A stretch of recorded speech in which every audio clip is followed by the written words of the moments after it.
vous présente Raphaël, 6 ans, Hugo, 2 ans et demi, et Guillaume. Et je vous emmène avec nous pour notre week-end au Puy du Fou.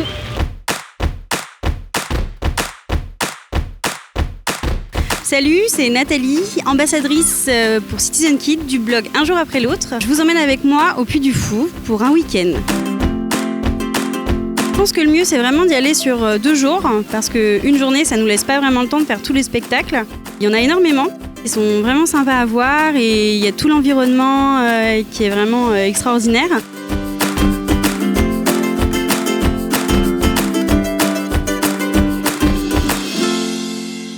Pour le budget, sur le site internet vous pouvez trouver pas mal d'offres. À partir de 57 € pour une personne pour une journée et une nuit au parc. Les hôtels sont vraiment top, dormir juste à côté c'est vraiment l'idéal. Pour visiter le parc, le mieux, c'est de prendre directement le planning sur le site et vous pouvez déjà vous faire un pré-planning de visite.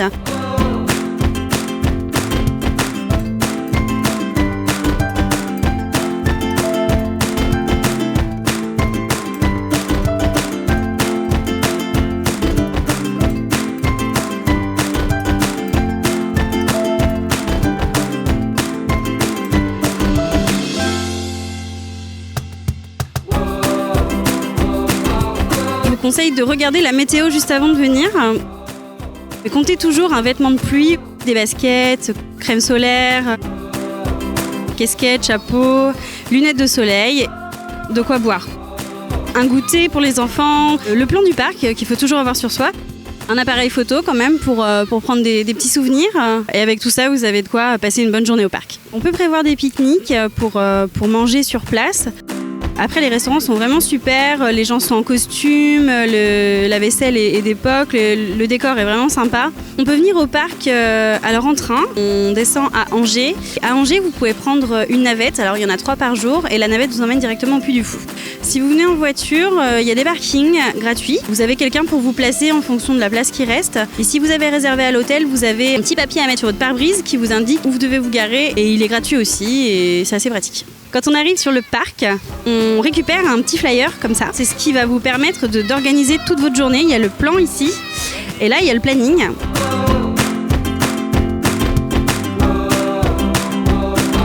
Les spectacles sont adaptés aux enfants. Un bémol pour les plus petits. Moi, j'ai un enfant de 2 ans et demi. Il a quand même eu assez peur hier au spectacle de Richelieu. On était aux places tout devant. Ils utilisent des armes à feu qui tirent à blanc, évidemment, mais qui sont assez impressionnantes et du coup qui font un peu peur pour les vraiment plus petits. Après, j'ai un autre enfant qui a 6 ans qui a adoré. À partir de 4 ans, vraiment, c'est très bien.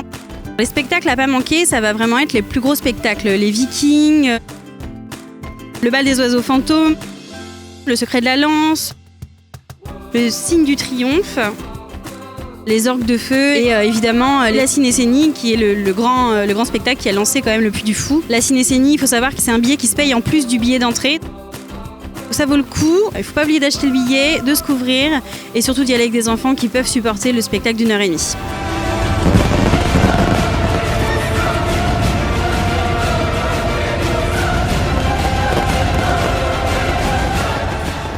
Bon à savoir, le pass émotion, c'est quand même la chose à avoir si ça rentre dans votre budget. C'est la petite carte un petit peu spéciale qui vous fait rentrer partout à peu près les 10 dernières minutes avant le début du spectacle, alors que normalement pour les spectateurs c'est fermé. Vous avez des places privilégiées en tribune. J'ai découvert les spectacles avec un point de vue vraiment intéressant. Ça vous permet aussi de bénéficier de 10% dans tout le bourg 1900. Et donc c'est 12 € par personne et par jour. Vous arrivez 10 minutes avant, vous rentrez dans le spectacle, vous vous asseyez et ça commence. Et ça c'est vraiment génial. Moi mes incontournables du Puy du Fou, ça va être les Mousquetaires de Richelieu. C'est un spectacle de cap et d'épée, il est vraiment génial. Il y a du combat, il y a de l'action, il y a une histoire, il y a du flamenco, il y a de la danse, il y a même un interlude avec des chevaux absolument magiques. C'est vraiment le spectacle à faire, il est couvert en plus, donc s'il pleut un petit peu, je vous le conseille.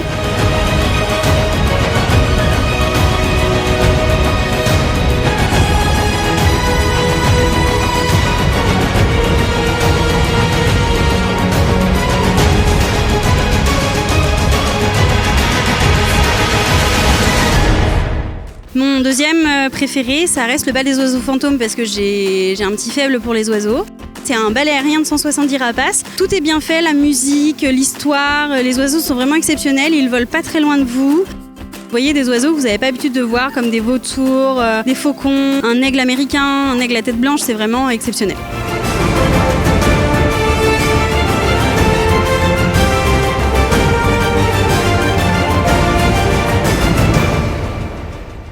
Le week-end est terminé, merci de nous avoir suivis. Si vous avez prévu d'aller au Puy du Fou ou si vous y êtes déjà allé, n'hésitez pas à laisser un commentaire sur le site citizenkid.com ou sur mon blog Un jour après l'autre. À bientôt!